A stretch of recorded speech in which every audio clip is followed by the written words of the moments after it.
Okay, let's be real. There are no selection of foods that if you consume them are going to instantly heal your brain, or selection of foods that if you remove them are going to again instantly make your brain feel better. But what we do know is that what we eat has a huge impact on the health of our brains. And in fact, there are brain supportive foods that we know can improve our memory, can improve our mental sharpness, whilst lowering the risk of cognitive decline. In fact, the Mind diet, which is a very brain healthy diet that we've talked about before, it's essentially a modified Mediterranean style diet, can reduce the incidence of Alzheimer's by over 50%. So what we eat definitely does have an impact on our brains. And on the flip side, there are certain foods that can increase inflammation, increase oxidative stress, which all contribute to accelerated brain aging and cognitive decline. So I'm going to talk to you today about the foods that I try and avoid as much as possible, as well as the healthy swaps that your brain will thank you for. Now, the first thing that I always talk about are processed meats. Now, what are processed meats? There are things like cold cuts of ham, sausages, the meats that you find in the deli aisle. As delicious as they are, I try and avoid them as much as possible. And the reasons why are because of certain elements like additives. Now, you'll notice if you flip the packet, a lot of them will say nitrites and nitrates. Now, we've talked about nitrites and nitrates before. In a health context, there are certain vegetables like dark green leafy vegetables and beets that actually contain nitrites that are converted in your body into metabolites that actually improve blood flow, which is the reason why they're used as exercise performance enhancers, things that can improve your blood pressure, things that are actually heart healthy. But I'm saying you should look out for those in processed foods because they can be harmful. Why is that the case? Well, they're used in processed meats as preservatives, so they're added rather than found naturally in these meats, and they're used as additives to preserve the flavor and preserve the shelf life of these products. They're also used to improve the color of them as well. And what happens is when you consume nitrites and nitrates in these forms, they convert into something called nitrosamines. Nitrosamines in the body are actually found to be carcinogenic and pro-inflammatory. That can also contribute to brain inflammation as well. So we want to try and avoid these products as much as possible and these additives in processed foods as much as possible as well. The other thing that I talk about with processed foods, processed meats in particular, are something called AGEs, or advanced glycation end products. What are these? These are compounds that are formed at high temperatures. So if you think about your typical steak or grilled meat, you're taking that meat to a super high temperature and you're increasing that Maillard reaction that gives a lovely flavor. I'm not going to deny that barbecue or grilled hibachi style, like Japanese style meats on the grill are wonderful. It's one of my favorite foods. But when you're taking it to that high temperature, that grilling, frying, or smoking, they increase the inflammatory products, these AGEs products that are found in the blood after you consume them as well. It increases chronic inflammation if you're consuming them at scale, so in large amounts, and they increase oxidative stress that all contribute to brain inflammation and cognitive decline over time. So this isn't to say that if you were to have one barbecue that you could, you're going to be damaging your brain. It's going to be if you're consuming these kind of products over time. So a couple of times a week or a couple of times a day even. In certain cases, some people are eating a lot of processed meats. So these processed meats, they're also found in sugary snacks and baked goods. These are the top sources of advanced glycation end products that I try and avoid as much as possible because of the impact on brain health, but they also have other impacts as well on your body. What swaps would I go for in this case? So if I'm trying to avoid AGEs and I'm trying to avoid nitrites and nitrates and other additives that you find in processed meats, what am I going to be consuming instead? Omega-3 fatty fish. So things like salmon, sardines, trout, mackerel, these small fish, the anchovies, absolutely wonderful and packed full of omega-3 fats. Why are these important? Well, they're linked to reduced inflammation. They have these specialized fats that contribute to the production of resolvins that sort of resolve inflammation in the body after you've mounted an immune response, for whatever reason that might be. And they have been shown to improve cognitive performance as well. So either in supplemental form, but certainly now we're talking about food, omega-3 rich fish is where I get my quality fats from that are anti-inflammatory. And also plant-based proteins such as lentils, beans and nuts, they offer the protein without the inflammatory component that you find in processed meats. Not to say that you can't ever have meats or animal-based products at all, but I certainly get the majority of my protein from plant-based sources.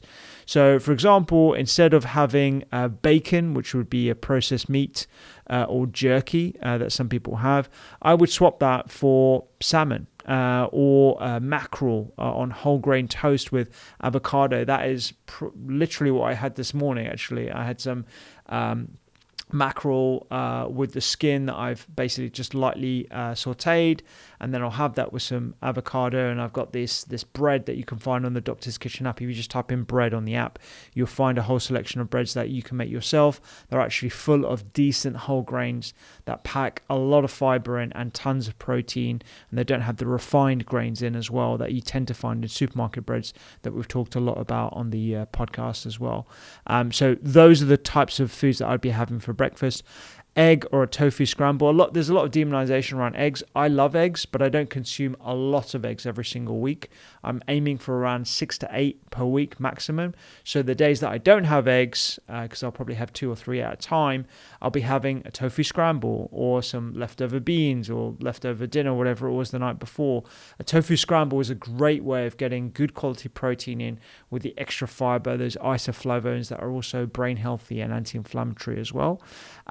And I also add vegetables. There are studies that show that pairing grilled meats with a side of lightly sauteed vegetables, a high polyphenol-rich salad with herbs and spices can mitigate some of those pro-inflammatory effects of grilling meat and those advanced glycation end products as well.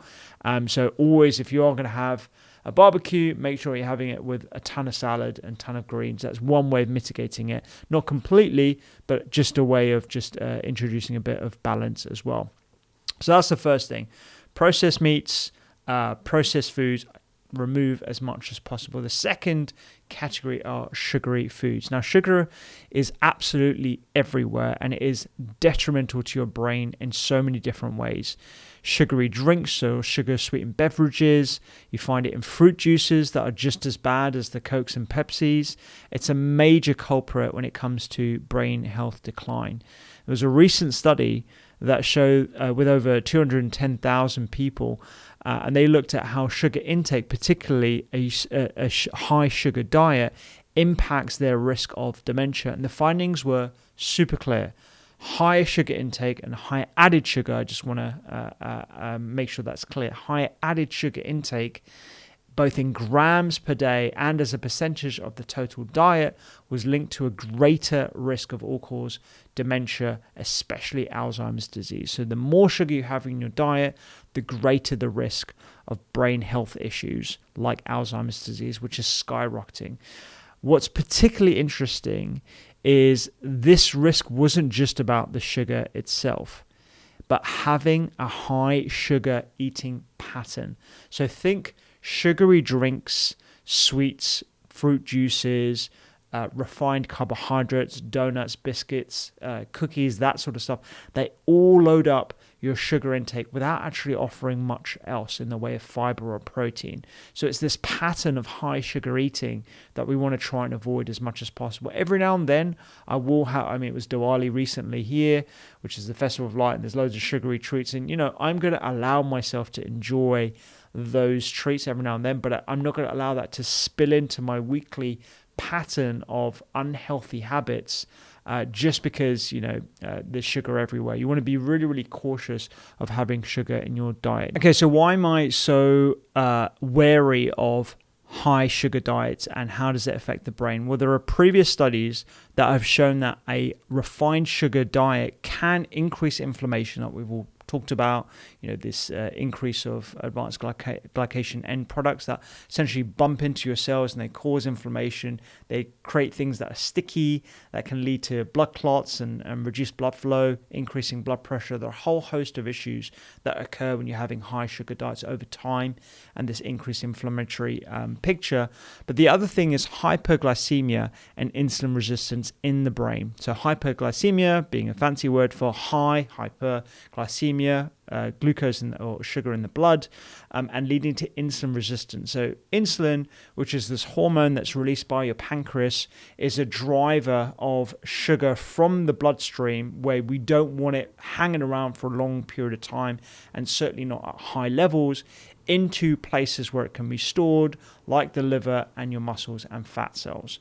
What happens over time is if you're consistently having a high sugar diet, so your blood sugar levels are always quite high, your insulin is working overtime and your cells are constantly being exposed to the same hormone. Insulin's here, insulin's here, insulin's here.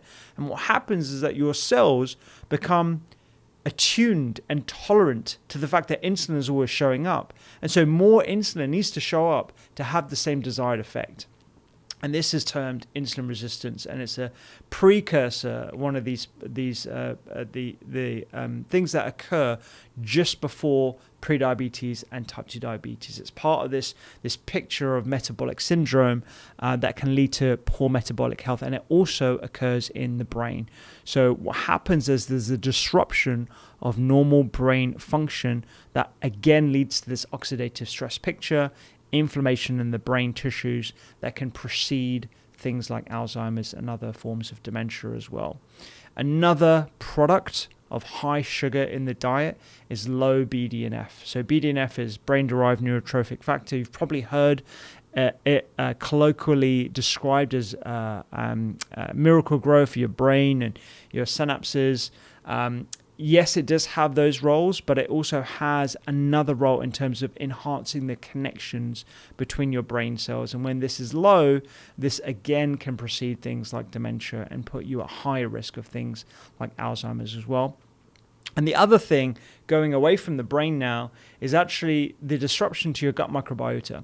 So high sugar diets will disrupt that delicate balance of good and bad bugs. I hasten not to use the term good and bad bugs because context is what matters when it comes to microbes.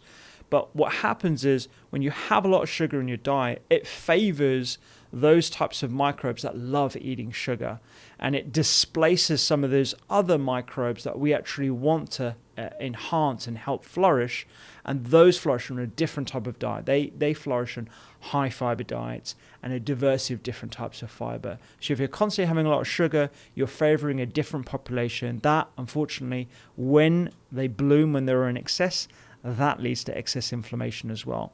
So the increase in sugar in your diet contributes to this pathophysiology of Alzheimer's disease. It contributes to this picture of oxidative stress and metabolic disturbances and inflammation in the brain through the gut-brain axis. You've got the wrong types of microbes here. This can impact the signaling to your brain and can increase the risk of Alzheimer's disease as well. So if I'm not having sugar in my diet and I'm trying to avoid the sugar-sweetened beverages, the cakes, the biscuits, the refined grains, and the fruit juices, what am I having instead? I'm 100% having whole fruits in my diet. There's a lot of scaremongering around the sugar found in fruits. But the important thing to remember about sugar and fruit is that it is packaged with the fiber, with all those different polyphenols that have an anti-inflammatory and brain health effect. So if I'm not having a high sugar diet and I'm trying to avoid the refined carbohydrates, the sugar sweetened beverages, the biscuits and the cakes, what am I having instead? I'm 100% having whole fruits in my diet. A lot of people scaremonger around fruits because of the fructose content, which is the sugar found naturally in fruits. But the difference between the sugar in itself, i.e. a refined sugar, so table sugar, or agave, which is quite high in fructose, which is highly, highly refined, and fruit juice compared to the whole fruit is that you have all those wonderful fibers, the pectins, the different polysaccharides. You have the polyphenols in the whole fruits as well that haven't been extracted out or taken to a high temperature where they're essentially disrupted. And you're getting the sugar packaged in that matrix, which means that you're going to be digesting the sugar a lot slower. Your body has time to react to that sugar coming into the bloodstream, and you're getting the extra dose, the extra chemicals that are actually really healthy for your brain. So I just want to emphasize that no one should be scared of whole fruits. In fact, they are a wonderful addition to your diet, and they are really, really brain healthy as well. It's when they are refined into juices, into gummies, into syrups, that's where we want to be careful not to overconsume those or try and avoid those as much as possible. Just a quick one. If you want to learn the 5 ingredients that I think are fantastic for inflammation that you should be getting into your diet every week, then download this PDF right now. It's in the link down there, and I'll send you my 5 ingredients for inflammation. So these fruits are paired with natural forms of fiber, the vitamins and polyphenols. These actually help moderate blood sugar rises in your bloodstream. And clinical trials also show that berry supplementation and berries, whole berries themselves, actually improve brain function, including learning and memory. So I'm always getting berries as much as possible as a snack. You can have them frozen, you can have them fresh if they're in season, but do dive into other types of fruits as well. So stone fruits are one of my favorites when they're in season. Having apples and pears, these are great additions to your diet. Don't fear those just because of the sugar content of those. And for a snack, I pair these with nuts like walnuts that are high in L-argininins, which are again fantastic for your brain health, and they also have other metabolic benefits as well. The other things that I'd be having instead of sugary snacks, dark chocolate, anything with 75 or 80% cacao content and higher are the ones that I tend to go for. They contain polyphenols like flavonols that again are brain healthy. They improve blood flow to your brain, and they have been shown to have prebiotic effects as well. So they're going to be impacting not just your brain, not just your metabolism, not just your the blood flow, but also your gut microbes that are going to signal to your brain that everything's fine and dandy, and you're also going to be helping flourish those microbes that are going to be healthy for your brain as well. So dark chocolate is definitely on the list for me as a swap for a sugary snack. For a dessert, try a square of dark chocolate, make hot cocoa using unsweetened cocoa powder or raw cacao powder with a bit of cinnamon for sweetness and a tiny dash of raw honey if you really wanted some sweetness. I tend to have it just on its own, even though it is quite bitter. I'm a fan of bitter foods and bitter compounds. So things like coffee, fantastic, lemon juice. These are all great things to get into your diet to improve your brain health and also wean you off that sort of requirement for something sugary as well. That is something people need to lean more into. And the other thing that I would say, if you are struggling with getting off the sugar requirements and that need for something sweet, lean into spices to flavor your food. So things like cinnamon, clove, star anise, they have natural sweetness that can help you reduce the amount of sugar that you have in your diet and ultimately lean into some of those more bitter flavors that you will learn to appreciate the more you consume them. So those are the two main things: processed meats and sugary foods. The third thing is alcohol. Now, this is a bit of a controversial one because there is a prevailing belief that a little bit of alcohol is actually good for you. It's part of the Mediterranean diet. It was actually a score on the Mediterranean scoring system for Mediterranean diets. And I think it's woven into sort of social aspects of life that are very acceptable. It's not like smoking. It's not like, having gorging on hamburgers and chips that is sort of being frowned upon more so these days.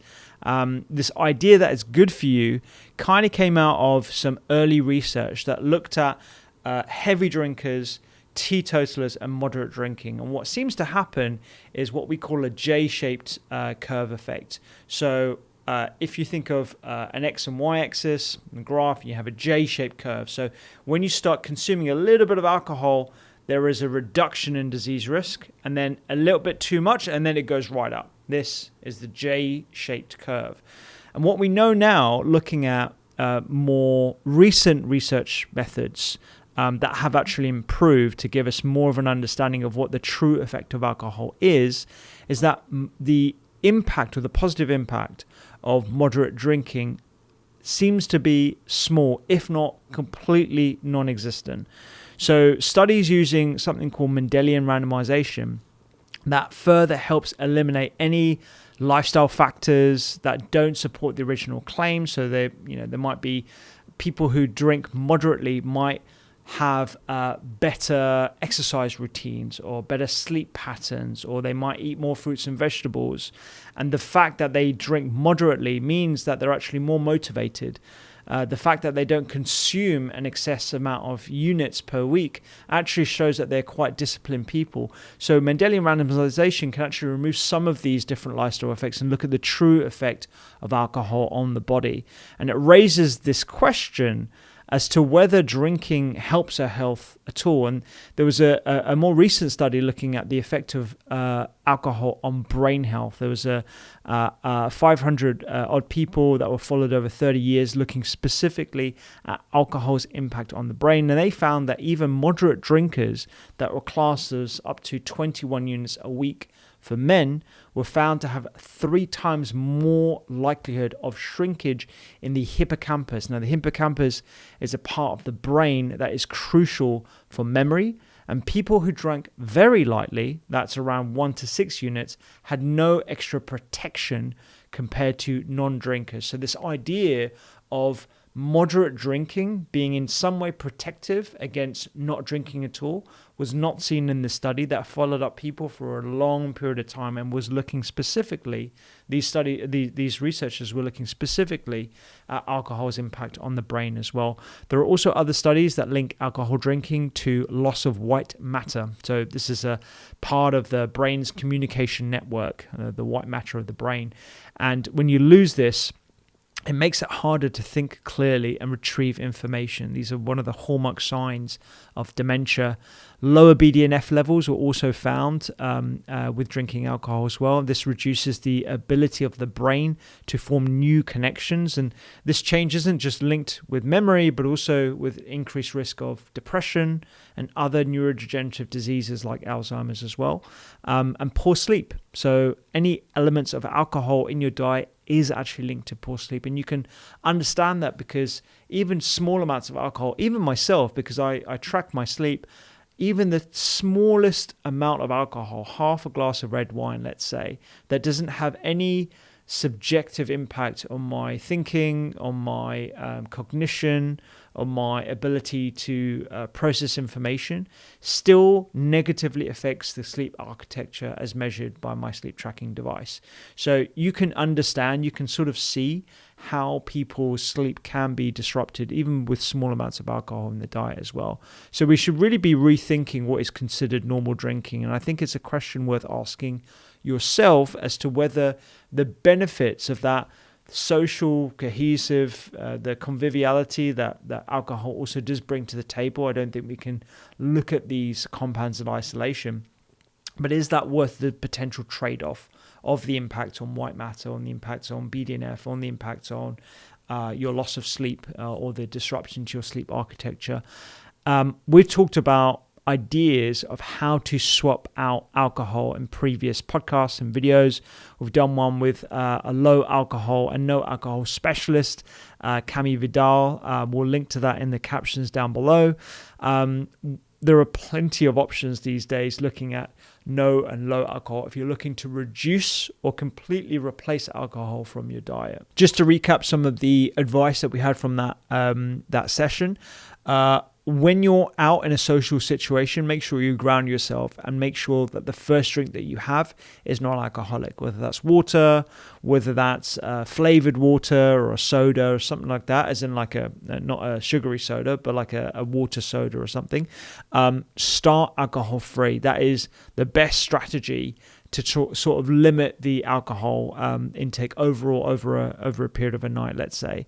I'd also try leaning into this new mindset of cutting back on alcohol. It doesn't mean giving up the joy of alcohol or not going out. It actually is a way to enhance the experience and remember the experience of going out and having a meal, or remembering those good moments with your loved ones as well. So lean into that environment and that mindset of actually, I'm removing alcohol from my diet for health reasons, but it's going to expose me to a new way of enjoying experiences. And some of my favorite drinks are herbal teas. They're great for relaxing and winding down, but especially those with things like rosemary, sage, ginger. These actually have calming effects on the nervous system, and they can also be brain healthy. We've also done a whole bunch of series and other videos on cinnamon, on ginger, on turmeric, and how those are brain healthy. So these are things that you can actually add that we know are brain healthy versus alcohol that we potentially think is negative for the brain as well. And other things like kombucha or sparkling water with whole fruit in for social occasions. These are things that could also improve your gut health. The other element of alcohol that probably doesn't get talked about enough is that it does have a detrimental impact on your gut barrier, on your gut lining, also referred to as intestinal hyperpermeability in the academic literature. And what happens is if you increase that leakiness into the bloodstream, it can mount an immune response that can lead to inflammation in the gut, and excessive amounts of that can correspond to poor metabolic health and can even move to the brain as well. So these are things that we probably don't get. We don't talk enough about with regards to alcohol and the negative impacts on the gut as well, which might explain some of the detrimental impacts that we see on sleep health as well. So to recap, make sure you're making small swaps to your diet to remove harmful foods. The top ones, in my opinion, alcohol, sugary foods, and processed meats, and try and get these kind of foods into your diet every single day. A handful of berries and other colorful fruits, they have anthocyanins and all these different polyphenols that we know are super brain healthy. They can improve your cognitive function. It's why I personally get berries in every single day. Trying to get beans and lentils into your meals once a day as a way of getting protein in and fiber, supporting your microbes that are going to be having a brain healthifying effect. And we know that a high intake of legumes is related to better cognition among older adults as well. Dark green leafy vegetables into the diet. They provide fiber, vitamin K, and folate. And we know that greens is tied to slower cognitive aging too. Again, potentially because of those different elements in greens, but also because of the effect on your gut microbes. And trying to get a couple of handfuls of seeds and nuts every single day. They add healthy fats. They are monounsaturated and polyunsaturated fatty acids. They have minerals. They have vitamin E. These are all great brain healthy elements to get into your diet. Remove the sugary foods and the processed foods and the alcohol, and introduce berries, dark green leafy vegetables, beans, and nuts into your diet. These are great healthifying effects, and it might not completely heal your brain, but it will definitely be putting your brain on the best path forward. If you want to learn about the benefits of berries and how they can improve your memory, improve your heart health, and lower inflammation, click this video here. I've done a full deep dive into everything you need to know about berries.